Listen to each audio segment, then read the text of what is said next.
As we eagerly await more news about the Batman Part 2, I think we could possibly see the DCU Batman as early as 2026. Unless he's in Creature Commandos. Maybe? I don't know. There are 2 confirmations from DC Studios about 2 movies that have set release dates, theatrical release dates. The first one is Clayface. Will reportedly be a horror tragedy. Apparently, the budget is going to be $40 million. And the most important thing, I think, is that it's gonna take place in the DCU. James Gunn posted on social media exciting news out of DC official studios today as hashtag Clayface, a DCU story from a script by Mike Flanagan, has been officially greenlit. Clayface premieres in 2026, along with this picture here from the cover of Clayface One Bad Day. And yeah, there's Batman on the cover. But not only that, it is said that Clayface won't be painted as a true villain. Mike Flanagan also loves the Clayface episodes in Batman the Animated Series. And I'm sure a lot of you know about Batman the Animated Series. This version of Clayface is Matt Hagen. He was an actor. He was disfigured in a terrible car accident. And this corrupt, corporate guy, Daggett, he makes him a test subject for what is kind of like The Substance. If you've seen Demi Moore, The Substance, more about that later. But this chemical really changed Matt Hagen's life forever. I mean, he turns into this grotesque monster, but it is a noir tragedy. He wants to take revenge against Daggett, and Batman is in the way to stop him. Another Clayface episode that was truly tragic, especially for a young me watching this. Yeah, the Annie episode. Oh my God. That is so heartbreaking. And just the final moments of her being absorbed. And later on, how Robin is heartbroken. We all felt the same way. So if this is what Mike Flanagan is going to do with Clayface, I'm all for it. He's a person who becomes a monster and he can't control it anymore. Which is why the Batman Animated Series was so good. They have all these stories. It's not just a typical villain. There's another side to these characters. And I think if Mike Flanagan is doing this, yeah, let's go. But comes the question. We're going to have a Clayface movie before Batman? Before the Brave and the Bold?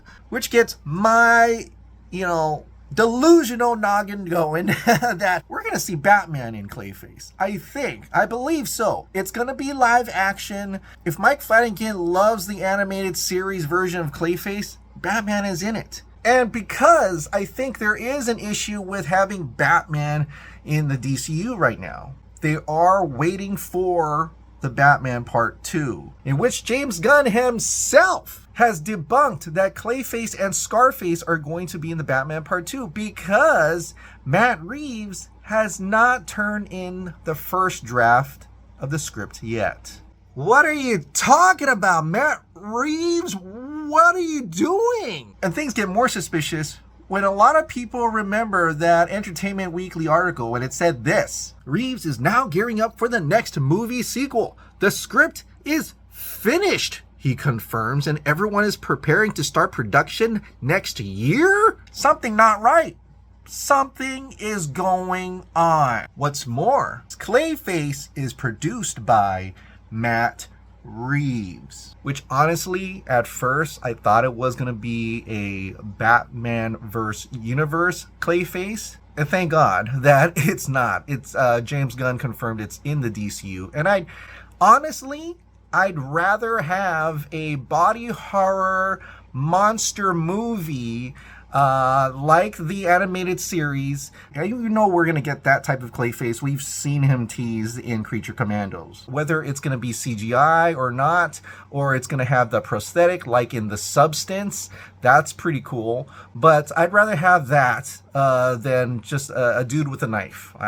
That's just me. But it is getting weird with Matt Reeves producing this along with the dynamic Duel. Remember James Gunn confirming the dynamic Duel? He said, over the moon, excited to announce the newest DC Studios Warner Brothers Pictures animation greenlit film for theaters, Dynamic Duel, the story of Robin, or should I say Robins, as in Dick Grayson and Jason Todd. And it does say produced with our partners at Matt Reeves' 6th and Idaho. Okay, so Matt Reeves is definitely producing Batman characters for the DCU. And you can't tell me that a dynamic Duel is not going to have an appearance of DCU Batman as well. I don't know. But then again, that movie is coming out in 2028. So there is a lot of time to see Batman before that movie. And maybe that's why they're not talking about a DCU Batman yet. They're waiting for the Matt Reeves version of the Batman Part 2. Or are they? Because I know what everybody's saying. It's like it's an Elseworld story. James Gunn says we can have Elseworld stories and stuff like that. Then why the holdup? Why is there not a good DCU Batman right now? It's interesting. I mean, this is me delusional and conspiratorial. And then some people like John Campea and Grace Randolph are saying or hinting at that Matt Reeves, watch out, Matt Reeves is going to be very much involved in the DCU, which he is now, as maybe the Matt Reeves Batman universe is gonna combine into the DCU. And you know, if that happens, I'm kind of all for it. I mean, Robert Pattinson was fantastic as Batman. I don't know how his realistic Batman could be in this fantastical DCU. It seems like it's a fantastical DCU, so not sure about that. Maybe it's gonna be a way where Robert Pattinson is gonna be the Batman, but then, you know, he'll throw on a new suit and we'll just like, okay, we kind of know what happened with the Batman, but not everything that happened to Batman is canon to this DCU. Kind of like what James Gunn did with the Suicide Squad and then, you know, Peacemaker. There are elements that are discarded, you know, could be the case for if they ever try to put the Batman into the DCU. James Gunn also said that he actually considered having Robert Pattinson's Batman in the DCU. He said that. But seriously, I believe we're going to get teases of DCU Batman. And I think we're going to hear about more about Batman by maybe next year. I really don't think they're going to keep that Batman Part 2 date in 2026. They already got 2 movies coming out in 2026, Supergirl and Clayface. I don't know. I could be wrong, and I hope I'm wrong because I love Batman, and I think the Batman Part 2 sounds amazing. Would sound amazing, although I think now they're all debunked now, whatever theories we've ever had about Batman Part 2. But I'm not gonna lie, I do want to get to a DCU Batman. I want to see a fantastical version of Batman. Heck, you know what? We got the trunks on Superman. Slap some trunks on Batman. Let's get the blue and gray. Let's go all out. If you want to go comic booky, let's go all out. You know, that's what I'm gonna say. I don't know what's gonna happen with Batman, but I feel like a Clayface movie would not work without Batman. It could. I'm not gonna say it won't and can't, but even a tease of him would be awesome. And I'm going to say I'm going to be slightly disappointed if he does. There's not even a little bit of him in the Clayface movie. So yeah, it's official. Clayface is coming out September 11th, 2026, and Dynamic Duel comes out June 30, 2028.